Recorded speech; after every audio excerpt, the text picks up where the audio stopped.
Hi అండి, అందరికీ నమస్తే అండి.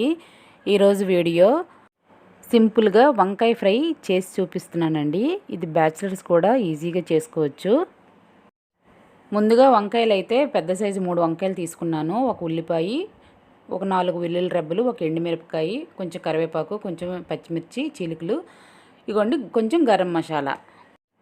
ఇగోండి ముందుగా వంకాయల్ని శుభ్రంగా కడిగి ముక్కలుగా కోసుకుని అందులో సాల్ట్ వేసానండి. తర్వాత స్టవ్ వెలిగించి కడాయి పెట్టి ఫ్రైకి కావలసినంత ఆయిల్ వేస్తున్నానండి. తర్వాత పోపు దినుసులు వేసుకోవాలి. కొంచెం శనగపప్పు, కొంచెం ఆవాలు, కొంచెం జీలకర్ర. ఈ కూర చాలా ఈజీ అండి, ఎవరైనా చక్కగా చేసుకోవచ్చు. ముఖ్యంగా బ్యాచిలర్స్ అయితే చాలా త్వరగా అయిపోతుంది, వాళ్ళకి ఇబ్బంది లేకుండా. ఇగోండి వెల్లుల్లి రబ్బలు వేస్తున్నాను. 4 వెల్లుల్లి రబ్బలు కొంచెం వేయించి తర్వాత ఆనియన్ ముక్కలు కూడా ఎర్రగా వేయించుకోవాలి. ఈ వంకాయ ఫ్రై చపాతీ రోటీలకు కూడా బాగుంటుందండి, చాలా టేస్ట్గా ఉంటుంది. మిగతా కరివేపాకు, ఎండుమిర్చి, పచ్చిమిర్చి వేసేస్తున్నాను. వీటన్నిటిని బాగా వేగించాలండి. చూస్తున్నారు కదా, కొంచెం రెడ్గా వేపుకోవాలి. ఇంకా వేగిపోయండి. వంకాయ ముక్కలు అయితే వేసేస్తున్నాను నేను. తర్వాత సాల్ట్ వేస్తున్నాను వంకాయ ముక్కలు మగ్గడానికి. ఇంకా పసుపు అయితే వేయట్లేదండి, ఆల్రెడీ మా కారంలో యాడ్ అయ్యి ఉంటుంది, అందుకే నేను పసుపు అయితే వేయను. వీటన్నిటిని బాగా కలిపి కొంచెం మూత పెట్టి ఒక 10 నిమిషాల వరకు మగ్గించుకోవాలండి. మనం మంటని సిమ్లో పెట్టుకోవాలి, హైలో పెట్టకూడదు. హైలో పెడితే మాడిపోతాయి. ఇంకా 10 నిమిషాలు అయిన తర్వాత మూత తీసి చూశానండి. ఇగోండి ఫ్రై అయిపోయి బాగా. తర్వాత కారం వేసుకోవాలి.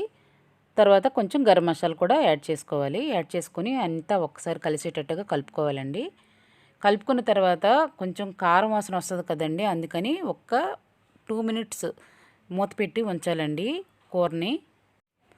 వెంటనే కూర దింపేస్తే కారం వాసన వస్తుంది, అందుకని ఒక 2 నిమిషాలు మూత పెట్టి మగ్గిస్తే ఆ కారం, ఉప్పు, మసాలా అంతా బాగా పట్టి టేస్ట్ వస్తుంది ఫ్రై అన్నది.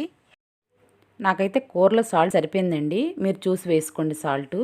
ఇది వరకు ఫస్ట్ టైం వేసాం కదా ఒకసారి మగ్గించుకోవడానికి. చూడండి కూర ఎంత కలర్ఫుల్గా ఉందో, చూస్తున్నారు కదా. నాకైతే నోట్ల నుంచి నీళ్ళు వస్తున్నాయి. వేడివేడి అన్నంలో ఈ కూర రసం వేసుకొని తింటే చాలా బాగుంటుందండి. ఇంకా చపాతీలకు కూడా బాగుంటుందండి, ఇంకా పుల్కాసుకు కూడా బాగుంటుంది, చాలా బాగుంటుందండి. మీరు కూడా ఒకసారి ట్రై చేసి ఎలా వచ్చిందనేది నాకు కామెంట్ చేయండి. ఇక ఇంతేనండి, సింపుల్ పద్ధతిలో వంకాయ ఫ్రై నేను చేసే పద్ధతి. ఇంకా లాస్ట్లో కొత్తిమీర వేసుకుంటే వేసుకోవచ్చు, మీ ఇష్టం, లేకపోతే మానుకోవచ్చు. నేనైతే వేయడం లేదు. నేను చేసే ఈ వంకాయ ఫ్రై మీకు నచ్చింది అనుకుంటున్నాను. నా ఛానల్ని సబ్స్క్రైబ్ చేయడం మర్చిపోకండి. లైక్ చేయండి, షేర్ చేయండి.